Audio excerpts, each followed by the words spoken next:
j'espère que vous allez bien, moi ça va, bienvenue sur la chaîne de Lexi New Moon. On se retrouve aujourd'hui pour une guidance un peu particulière parce que j'avais pas envie de faire une guidance hebdo à choix comme d'habitude pour cette semaine parce que j'ai déjà entamé la semaine donc avec la guidance de la nouvelle lune. Donc je vais juste voir un peu avec le tarot ce que ça nous dit pour cette semaine. Quelles histoires les guides voudraient que je canalise et voudraient que je vous transmette. Donc voilà, enfin, on va apprendre un tarot, peut-être aussi les oracles aussi en fonction un petit peu de ce que ça dit, au feeling. Je vous rappelle également que ceci est une guidance générale, que ça ne s'adresse pas forcément à tout le monde et que si vous désirez un tirage personnalisé, vous pouvez me contacter via mon mail, ma page Facebook, mon Instagram. Les liens sont dans la barre d'infos juste en dessous de la vidéo. Voilà, voilà. Je fais appel également à votre discernement et à votre libre arbitre lors du tirage de cartes. Il y a des messages, il y a un ou plusieurs messages. Ça dépend vraiment de ce qui correspond à votre situation. Si ça ne correspond pas, c'est que le message n'est pas pour vous ou que ce n'est pas ce message-là que vous devriez recevoir, mais un autre. Enfin voilà, à vous de discerner un petit peu et de faire la part des choses vis-à-vis de la cartomancie, des tirages de cartes, des voyances, des tout ça. Voilà. Allez, on va se lancer, on y va. Alors, tout d'abord, je vais quand même tirer une carte du langage secret de la lumière, donc de l'oracle du langage secret de la lumière. Et on va voir pour cette semaine qu'est-ce que ça peut nous dire. Donc la semaine on a commencé hier, on était le 14, on est mardi. Oui, on est mardi. Oh là là, je ne sais plus. Je ne sais plus quel jour nous sommes. Donc c'est bien la semaine du 14 au 20 décembre. Voilà, voilà. La semaine entre la nouvelle lune et le solstice d'hiver. Voilà, voilà. Donc avec le langage secret de la lumière, est-ce que je pourrais avoir des informations concernant cette semaine du 14 au 20 décembre?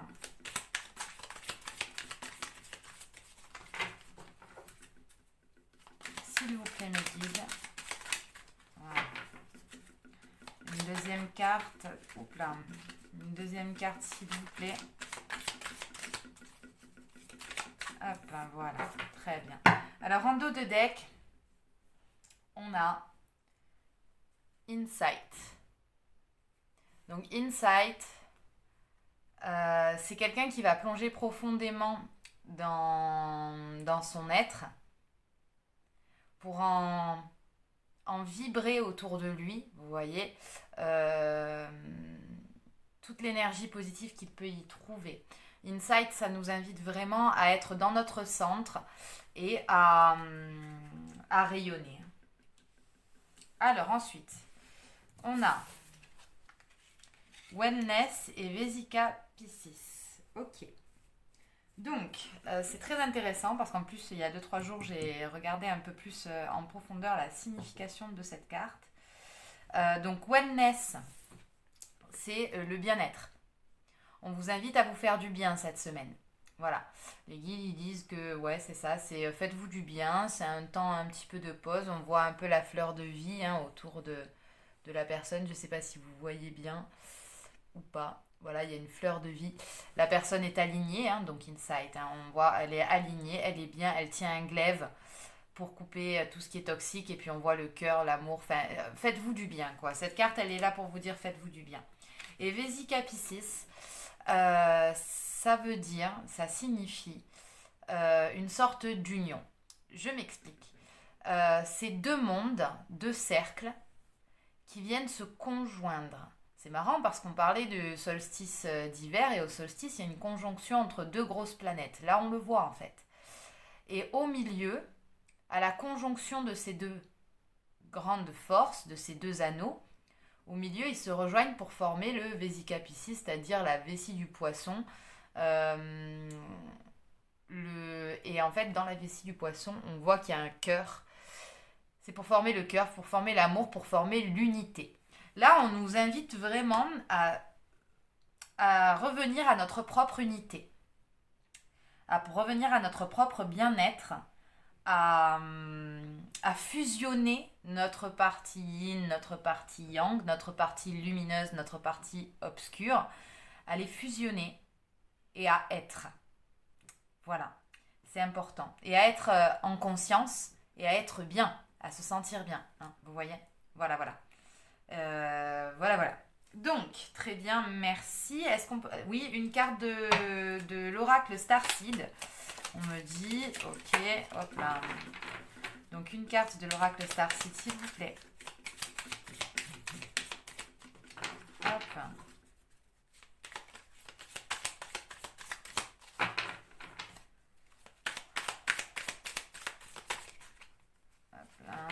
S'il vous plaît, mes guides pour cette semaine. Une carte de l'oracle Starseed, s'il vous plaît. Non, une. Ok. Earth Pulsing. Alors, en dos de deck, on a Star Family. Donc, je ne sais pas si vous le voyez bien. Avec la lumière, c'est un peu compliqué. Donc, Star Family, on nous invite à nous faire prendre conscience que l'on fait partie d'une famille d'âmes. D'une famille d'âmes qu'on a choisi tous de s'incarner ensemble sur cette terre pour différentes raisons et que il faut pas hésiter à aller vers sa famille d'âmes et à prendre du soutien de sa famille d'âmes en fait. La famille d'âmes elle est aussi là pour nous soutenir, pour qu'on puisse se sentir un peu compris dans tout ce qu'on peut vivre. Ensuite, on a Earth Pulsing. Earth, 1, 2, 3. Mon anglais est défaillant. Earth Pulsing. C'est la pulsation de la planète Terre qui nous demande de ralentir le rythme et de passer du temps en nature, de se ressourcer. Vous voyez, Wellness, Earth Pulsing, ça invite vraiment au bien-être, à ralentir le rythme. On arrive dans des énergies hivernales, donc des énergies qui nous invitent à ralentir, à laisser mourir ce qui doit mourir, à préparer le renouveau, tout simplement. Voilà. Donc là, on est pas mal. Ensuite, avec le tarot, qu'est-ce que ça va nous dire? Je vais prendre le tarot, le Tarot of Dreams, le Ciro Marchetti. Hop, et on va voir ce que ça peut nous dire, ce que ça va nous parler. Hop.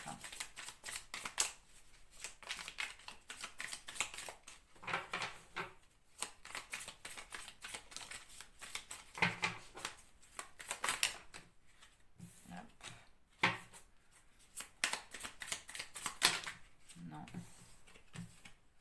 Ok. 2, 4, 5. Allez, on va prendre une dernière. Hop là, non, une dernière, j'ai dit.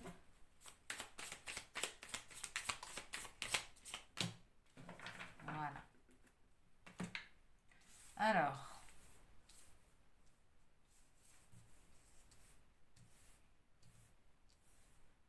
Voilà. Ok. Allez, c'est parti. 10 d'épée. Roi de bâton. Roi de denier. Reine de coupe. Beaucoup de figures. Hein. Le magicien. Le pendu.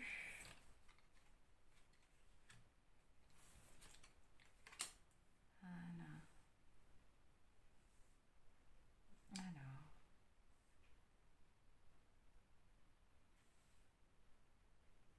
Ok.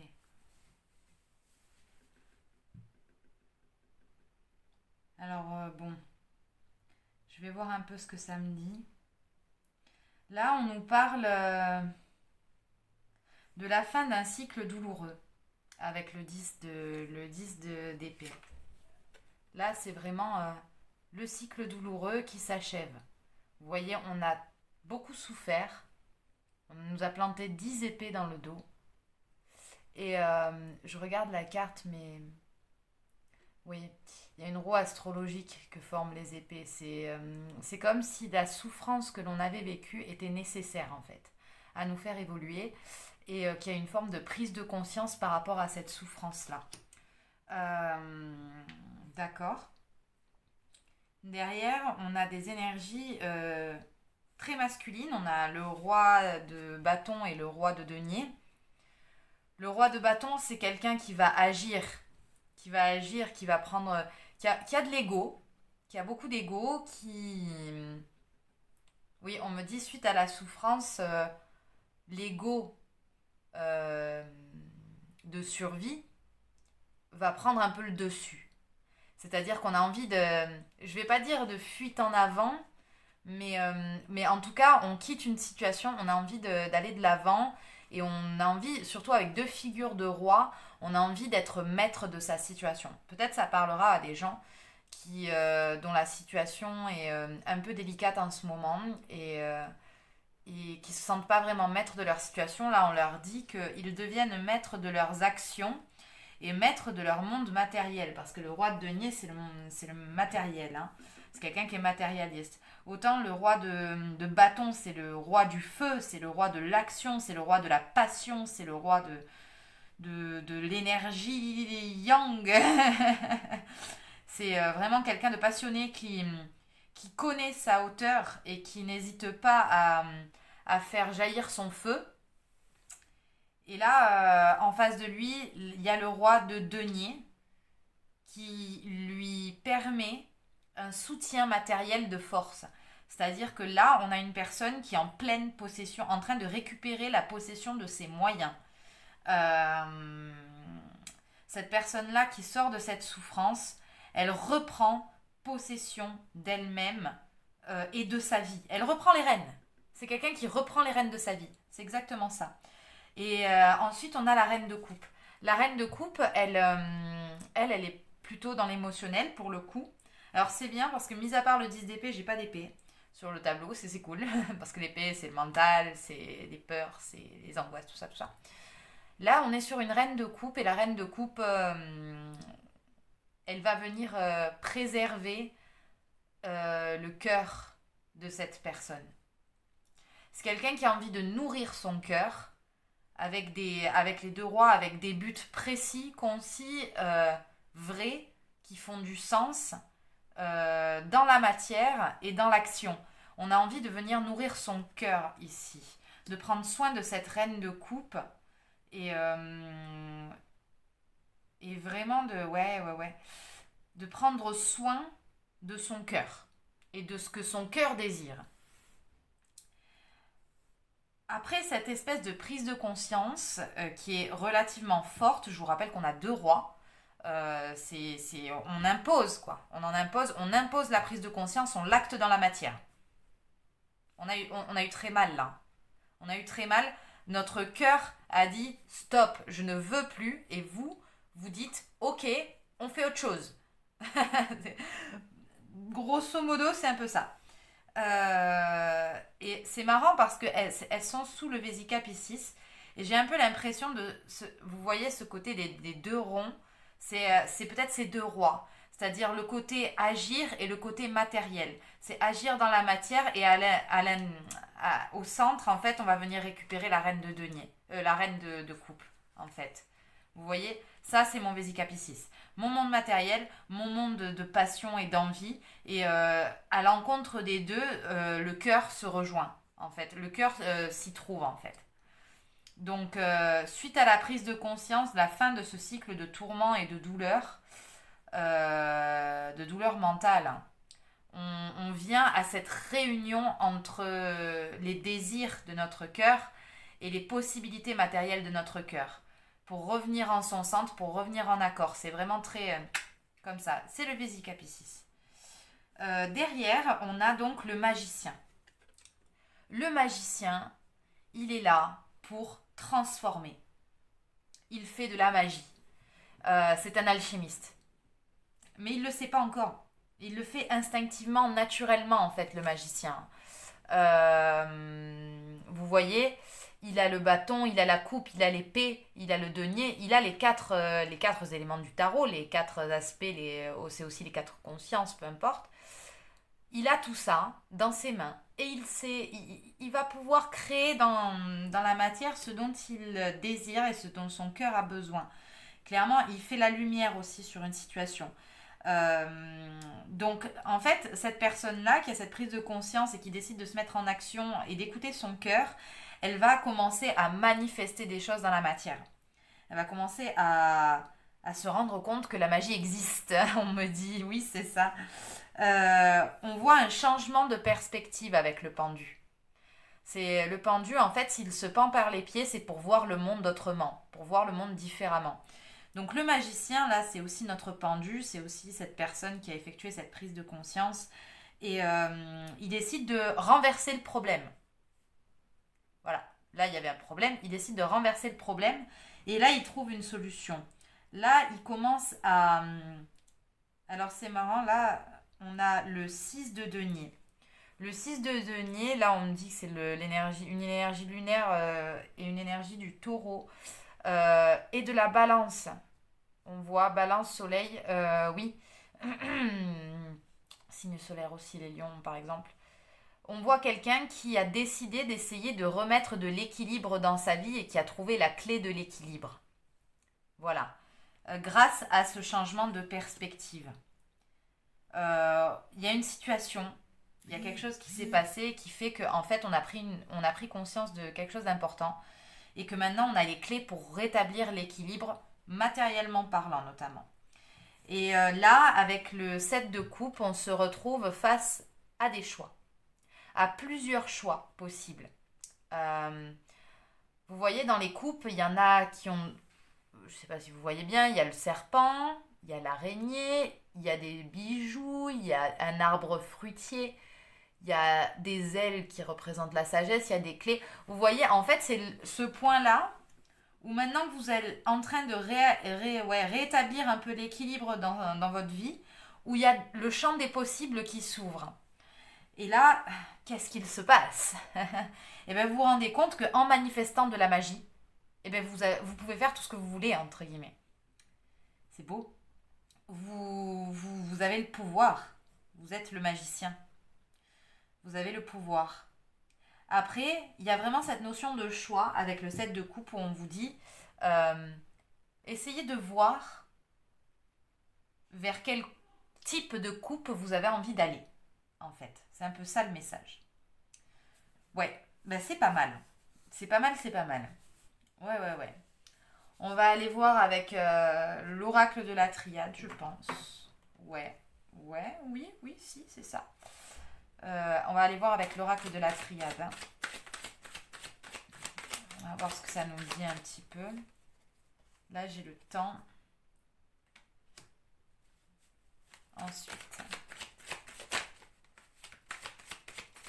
s'il vous plaît, mes guides, guidances pour cette semaine, s'il vous plaît. Bon, ça fait valdinguer un petit peu les cartes, hein, mais c'est pas grave.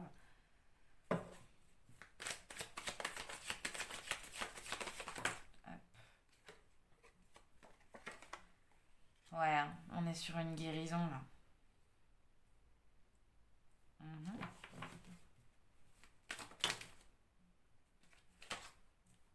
On a l'homme qui sort aussi. L'énergie masculine, l'énergie du yang. Voyons, on a le papyrus, la foudre, l'adversaire.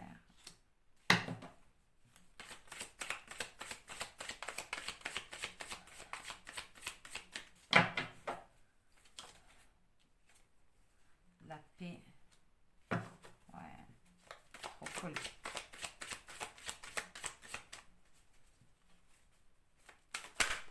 Et le pardon. En dos de deck, on a la mort. La mort, elle indique le changement. Elle indique aussi une forme d'éveil spirituel. Vous voyez, du crâne, il y a des rayons qui sortent comme ça. C'est un éveil. Une prise de conscience aussi qui fait bouger radicalement les choses. Ouais. Pour moi, là, j'ai une personne qui a pris conscience, hein, à nouveau, qui est dans une étape de guérison. J'ai des personnes en voie de guérison, on me dit. Il y a des personnes en voie de guérison qui Ouais. Qui se choisissent, on me dit. C'est ça. Ça a mis du temps. Vous étiez bloqué dans le temps, on me dit. Vous aviez comme une sorte de cercle vicieux qui revenait régulièrement et qui vous mettait vraiment dans la souffrance. Quelque chose que vous ne désiriez plus, que vous ne vouliez plus. Il y a vraiment, avec la carte du temps, quelque chose de latent. Quelque chose qui était long et fastidieux, un peu comme l'année 2020. Non, plus sérieusement, c'est temporel. On a envie de faire péter les lignes de temps. On a envie de faire péter le temps. Parce que le temps nous emprisonne. C'est un peu ce qu'on me fait passer à l'oreille. Là, il y a un renouveau qui est en train de s'effectuer avec l'alpha, une guérison avec la carte de l'équité et un apprentissage avec la carte du papyrus. Un apprentissage, mais dont il y aura une trace. Je veux dire, dans votre mémoire, vous vous en rappellerez de ça. Vous vous rappellerez de cette prise de conscience-là et c'est comme si vous étiez parti sur un acquis là. Vous avez acquis quelque chose. C'est ok. Bon, bien entendu, dans la vie, rien n'est figé. Hein, l'apprentissage continue éternellement. Mais là, vous avez compris quelque chose vis-à-vis d'une situation qui a mis du temps et qui vous provoquait pas mal de souffrance. Ensuite, on me dit que voilà, il y a eu un coup de foudre. Alors, j'aime bien employer cette expression parce que c'est pas littéralement le cas, hein, c'est pas forcément quelque chose de sentimental. Mais là, la foudre, ce qu'elle nous dit, c'est qu'il y a un événement soudain qui vient trancher vis-à-vis de l'adversaire. L'adversaire, c'est souvent la représentation de l'ego, du mental. Et ça correspond bien aux épées qu'on avait là, hein, vous voyez. Votre adversaire, en fait, vos limites, c'est vous-même, en fait. C'est vous-même qui vous les imposez, les limites. Votre mental n'est pas vous-même. C'est votre mental. Le mental, il ne fait que réfléchir. C'est une machine. Alors que si vous ne savez pas utiliser cette machine, eh bien forcément, vous vous retrouvez dans des situations douloureuses et qui peuvent prendre du temps et dans lesquelles vous vous enlisez. Là, j'ai une personne qui prend conscience, qui en a marre, qui a envie d'un renouveau, d'une guérison, d'un apprentissage acquis, de quelque chose qui va rester. Et là, en fait, la foudre, elle vient chambouler cette souffrance dans laquelle vous êtes. Donc, c'est un événement soudain qui vient chambouler votre situation et qui, par rapport à l'ego, vous amène la paix et le pardon. J'ai des gens qui pardonnent, qui se pardonnent et qui pardonnent aux autres vis-à-vis d'eux-mêmes et des autres en fait. Clairement, drapeau blanc. Cette semaine, c'est drapeau blanc. J'ai compris que mes actions ne sont pas forcément le résultat de mon cœur, de ce que veut mon cœur, mais souvent la réaction en chaîne des peurs, de mes propres peurs, de mon propre mental. Et en fait, je suis désolée, je demande pardon aux autres, mais je me donne le pardon aussi parce que je mérite aussi le pardon, parce que je ne suis pas comme ça, parce que je ne suis pas profondément comme ça. Mon cœur, il est amour en fait. Je ne sais pas comment expliquer. Mais là, en fait, vous avez vraiment, j'ai vraiment cette sensation, et ça, c'est vraiment une sensation, un ressenti, qu'il y a une personne, elle en a ras-le-bol, quoi. Elle en a ras-le-bol, elle veut la paix. Elle veut la paix. Alors, elle en arrive à un tel point de ras-le-bol, un tel point de souffrance, qu'elle dit, ok, pardon, je suis désolée. Et elle se pardonne aussi, au passage. Voilà. Et cette prise de conscience-là, elle vient directement impacter votre propre équilibre, votre propre guérison, votre propre renouveau, votre propre bien-être. Et elle vous fait trouver de l'équilibre avec le Vesica Piscis, l'équité. On avait la carte avec le 6 de denier, avec la balance, la clé de la balance, c'est... Vous êtes sur un cheminement d'équilibre, vous avez besoin d'équilibre dans votre vie. Beaucoup de gens en ce moment ressentent ce besoin d'équilibrage, de rééquilibrage, on me dit. Voilà. Il y a besoin en ce moment d'un renouveau. Les énergies sont vraiment à ça. Et là, clairement, voilà, c'est ce qui ressort. Donc, Avec l'oracle Inner Star, je vais vous tirer 2 cartes conseils pour cette semaine. Alors, comment est-ce qu'on doit aborder la semaine, s'il vous plaît, avec l'oracle Inner Star?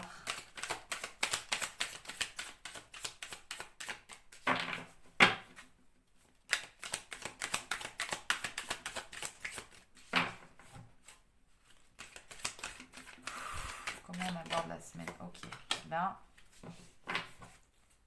Comment on aborde la semaine, s'il vous plaît? Ok. En dos de deck, alors c'est marrant, j'ai exactement la même coupe que pour la nouvelle lune. Votre corps est un temple. Ok. Prenez soin de votre corps. Voilà, c'est ce qu'on vous dit. Votre corps est un temple. C'est le temple de votre esprit, c'est le temple de votre mental. Si votre corps ne va pas bien, votre esprit ne va pas bien. Et si votre esprit ne va pas bien, votre corps ne va pas bien. Les deux sont liés. Vous voyez, les deux sont liés. Il y a deux côtés en fait du sablier. Hein. Il y a 2 côtés.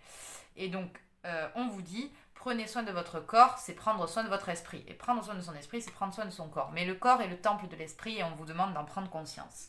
Voilà, à nouveau, hein, pour ceux qui n'ont pas regardé la vidéo pour la nouvelle lune, eh ben, c'était ça aussi que ça disait. Ensuite, on a, hop là, sans trop tout chambouler, la PN. Alors là, oh, c'est intéressant ça. D'un côté, nous avons la paix intérieure. Vous voyez, il y a la carte de la paix hein, aussi. Hein. Là, on a 2 notions. Vous avez quand je vous dis qu'il y a quelqu'un qui en a ras-le-bol, là, je sais pas trop ce que je canalise, mais il y a un ras-le-bol général, là. Il y a un ras-le-bol général, et là, ce qu'on vous dit, c'est qu'on a besoin de paix, on a besoin de renouveau, on a besoin de quelque chose. En fait, c'est comme si actuellement, on vivait notre vie de manière très lourde, et qu'on en avait marre, tout simplement. Et on a envie de retrouver cette paix intérieure, donc on vous encourage à méditer, on vous encourage à revenir dans votre centre, à vous faire du bien, à prendre soin de vous, à prendre soin de votre corps et de votre esprit, à éviter les situations anxiogènes au maximum, bien entendu, parce qu'on sait très bien que c'est pas possible tout le temps. Ou du moins d'aborder les éléments anxiogènes de votre vie de manière beaucoup plus apaisée, de manière beaucoup plus lucide et de manière beaucoup plus honnête et authentique avec votre cœur en fait. Et avec votre cœur d'enfant. Vous voyez, l'enfant, il pardonne vite. Je vais parler notamment d'une anecdote, parce que là, ça me revient en tête. Mais j'avais la fille de mon ex-compagnon qui, une fois, nous avait fait la leçon parce qu'on s'était disputé. Et qui nous a, enfin, qu'il avait regardé le plus simplement du monde en lui disant qu'il suffisait de demander pardon, lui et moi, et tous les deux se demander pardon et qu'après ça irait mieux. Voilà la simplicité des enfants. Et là, on vous demande de revenir à votre enfant intérieur et de lui demander de remettre un peu de légèreté dans votre vie parce que votre enfant intérieur, il a besoin de cette légèreté. C'est lui qui en a un peu ras-le-bol de la lourdeur des choses. Avec le contexte actuel, ça se comprend. Et donc là, on vous demande d'en prendre soin. Donc si vous comptez faire des méditations, faites des méditations également sur l'enfant intérieur. Allez essayer de rechercher des blocages émotionnels par rapport à lui. Savoir pourquoi il n'est pas rassuré, pourquoi il en a ras-le-bol. Et ce serait très intéressant à développer. Voilà, voilà. Je vais tirer une dernière carte, la dernière dans la dernière, avec l'oracle cosmique. Hop, hop là. Bon, il y en a 2. On va prendre les 2. Et on va terminer cette guidance là-dessus. J'ai donc la compassion et l'esprit libre. Vous voyez, la compassion, le pardon. Vous voyez, c'est ce que je vous disais, c'est de voir les choses davantage avec le cœur plutôt qu'avec l'esprit, avec le mental. On vous demande d'avoir de la compassion pour les gens. On vous demande d'avoir de la compassion pour les gens qui ne comprennent pas ça. Qui sont eux-mêmes dans des schémas anxiogènes et pas bons pour eux. Et qui du coup, par projection, vous le projettent à la figure. On vous demande d'être dans le pardon, d'être dans l'amour, d'être dans la compassion d'autrui, de manière à libérer votre esprit. Parce que votre esprit, après, il tourne trop vite et au final, c'est vous qui finissez par avoir mal. Et on vous demande vraiment, vraiment, vraiment de vous apaiser cette semaine. De faire redescendre la pression. C'est Noël, c'est des périodes hivernales. Redescendez. c'est important de se laisser ce temps de pause là pour pouvoir repartir sur des bases beaucoup plus saines. On est sur des fins de cycle, on est sur une fin d'année compliquée. Donc voilà, prenez bien ça en compte, c'est important. Voilà, voilà. Alors là-dessus, la guidance est terminée. Je vous remercie d'avoir suivi cette vidéo. Et puis, si vous trouvez que le contenu est intéressant et que vous aimez le contenu, je vous invite vivement à partager tout ça autour de vous. Enfin, le contenu de la chaîne autour de vous pour continuer à la faire grandir un petit peu, à faire rejoindre vos amis dans le cercle. Et si vous souhaitez des guidances personnalisées, comme dit au début de la vidéo, n'hésitez pas à me contacter. C'est avec plaisir. Et puis voilà, prenez soin de vous et soyez dans le cœur et soyez dans l'amour et tout va bien se passer. Je vous rappelle qu'on avait quand même la carte du magicien. Il y a des choses qui vont se manifester. Voilà, c'est rester dans le cœur et votre cœur manifestera des choses qui lui correspondent et qui lui feront du bien. Voilà, voilà pour cette guidance. Bye bye, bonne soirée, bonne journée et puis à très bientôt.